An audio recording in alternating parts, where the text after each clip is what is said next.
ಆಯಿತು ಮೇಡಮ್, ನಂದಲ್ಲ. ಮತ್ತೆ ಇದ್ಯಾರು ಬೇರೆ.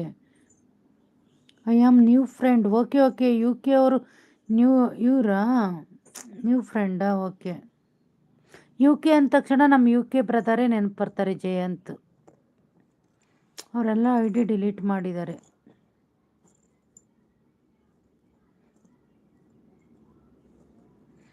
ಯು ಕೆ ಸ್ಟ್ರಾಂಗ್ ಸುದೀಪ್ ಅವರೇ, ದಯವಿಟ್ಟು ನಿಮ್ಮದು ಕಿರು ಪರಿಚಯ ನೀಡಿ. ಮತ್ತೆ ಸಮಾಚಾರ ಹೇಳ್ಬೇಕು ನೀವೇ. ಹೊಸೊಬ್ರು ಹೇಳಬೇಕು, ಅವಳೊಬ್ರು ಕೇಳೋಣ. ತುಂಬ ಸಲ ಬಂದು ಸಪೋರ್ಟ್ ಮಾಡಿದ್ದೇನೆ ಅಮ್ಮ ನಿಮಗೆ ನಾನು. Thank you Nandini sister. Sorry, ನಾನು ಹೆಸರು ಕನ್ಫ್ಯೂಸ್ ಆಗಿದ್ದೀನಿ ಅನಿಸುತ್ತೆ. ದಯವಿಟ್ಟು ಒಂದು ವಿಡಿಯೋ ನೋಡಿದ್ರೆ ನಂಗೆ ಗೊತ್ತಾಗ್ಬಿಡುತ್ತೆ. ನೀವು ದಯವಿಟ್ಟು ರೀಸೆಂಟ್ ಒಂದು ಮೆಸೇಜ್ ಹಾಕಿ. ಹೌದಾ, ಯಾಕೆ ಮೇಡಮ್? ಎಸ್ ಪಿ ಅವರೇ ಹೇಳಿ, ಏನು ಹೇಳಿದ್ದು ನೀವು? ಯು ಕೆ ಅವ್ರದ್ದು ಚಾನಲ್ ಇದೆಯಾ?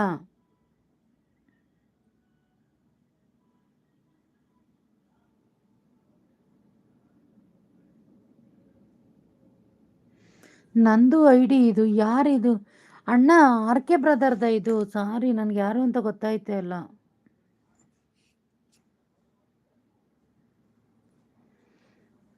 ಆರ್ ಕೆ ಅಣ್ಣ, ಸ್ವಲ್ಪ ಸಪೋರ್ಟ್ ಮೆಸೇಜ್ ಹಾಕಿ ಬ್ರದರ್. ಸಾರಿ, ಅಣ್ಣ ಅನ್ಬಾರ್ದು. ಸಾರಿ ಆರ್ ಕೆ ಬ್ರದರ್, ಫ್ರೀ ಇದ್ದಾಗ ದಯಮಾಡಿ ಹೆಲ್ಪ್ ಮಾಡಿ. ಎಸ್ ಚಾನಲ್ ಓಕೆ, ಬ್ಲೂ ಮಾಡ್ತೀನಿ.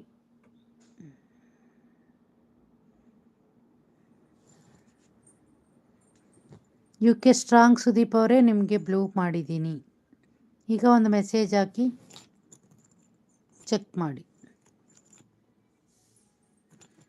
ನಂದಿನಿ ಸಿಸ್ಟರ್, ಟಿಫನ್ ಆಯಿತಾ? ಹೇಗಿದ್ದೀರಿ? ಸಾರಿ ಸಿಸ್ಟರ್, ಕನ್ಫ್ಯೂಸ್ ಆಗಿದೆ. ನಂಗೆ ಸ್ವಲ್ಪ ಮನೆ ಕಡೆ ಪ್ರಾಬ್ಲಮ್ ಆಯಿತು. ಟೆನ್ಷನಲ್ಲಿ ಎಲ್ಲ ರಿಮೈಂಡಿಂಗ್ ಮಾಡ್ಕೊಳ್ಳೋದು ಕಷ್ಟ ಆಗ್ತಾಯಿದೆ. ಅನ್ಯತಾ ಭಾವಿಸಬೇಡಿ.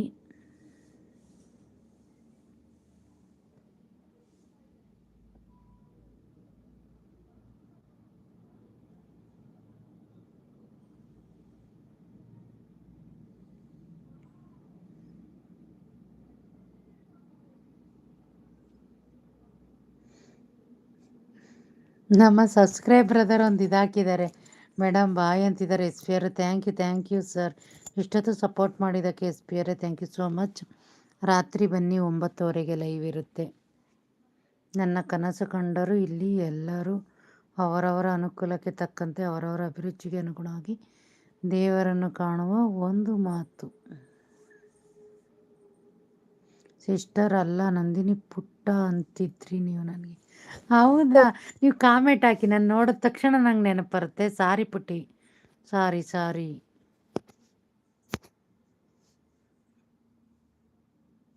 ಬೇಜಾರಾಗಬೇಡಪ್ಪ. ಗ್ಯಾಪ್ ಆಗಿಬಿಟ್ರೆ ಹೀಗೆ ಆಗೋದು. ನಾನು ಒಂದು ವಾರ ಲೈವ್ ಮಾಡಿಲ್ಲ. ನೀವು ಇವತ್ತು ಬಂದಿರೋದು ನನಗೆ ನೆನಪಾಗ್ತಾ ಇದೆ.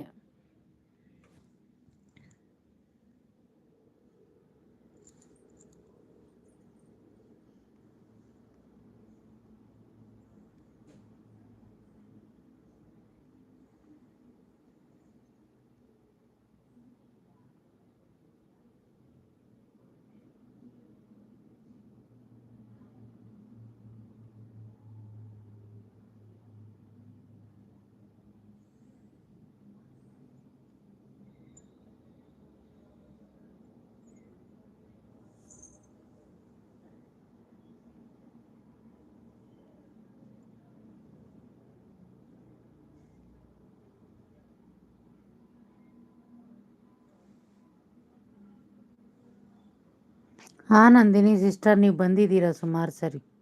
ಕಾಮೆಂಟ್ ಹಾಕಿದ್ದೇನೆ ಥ್ಯಾಂಕ್ ಯು ಅಪ್ಪ. ನೋಡ್ತೀನಿ ನಾನು, ಖಂಡಿತ ನೋಡ್ತೀನಿ. ಅದು ನೋಡಿಬಿಟ್ರೆ ನಂಗೆ ಒಂದು ವಿಡಿಯೋ ನೋಡಿಬಿಟ್ರೆ ನಿಮ್ಮದು ನನಗೆ ಗೊತ್ತಾಗುತ್ತೆ. ಸಾರಿ, ನಾನು ಬೇಜಾರಾಗಿದ್ದರೆ. ಯು ಕೆ ಸ್ಟ್ರಾಂಗ್ ಅವರು, ದಯವಿಟ್ಟು ನಿಮ್ಮ ಹೆಸರು ಹೇಳಿ, ಯಾವ ಊರು ಹೇಳಿ, ಏನು ಕೆಲಸ ಮಾಡ್ತಿದ್ದೀರಿ ದಯಮಾಡಿ ತಿಳಿಸಿ. ಯಾರೆಲ್ಲ ಲೈವ್ಗೆ ಲೈಕ್ ಕೊಟ್ಟಿರೋ ಕೊಡಿ, ಸಪೋರ್ಟ್ ಮಾಡಿ. ಸುಮ್ಮನೆ ದಿಢೀರಂತ ನಾನು ಲೈವ್ ಮಾಡಿದ್ದು. ಮಾತು ಮೃದು, ನಿಮ್ಮ ಮನಸ್ಸಿನಲ್ಲಿರುವ ಅಪರೂಪದ ಮನಸ್ಸಿನ ಆಲೋಚನೆಯ ಅನಾವರಣಕ್ಕೆ ಇಲ್ಲಿ ಕಾಣಬಹುದು.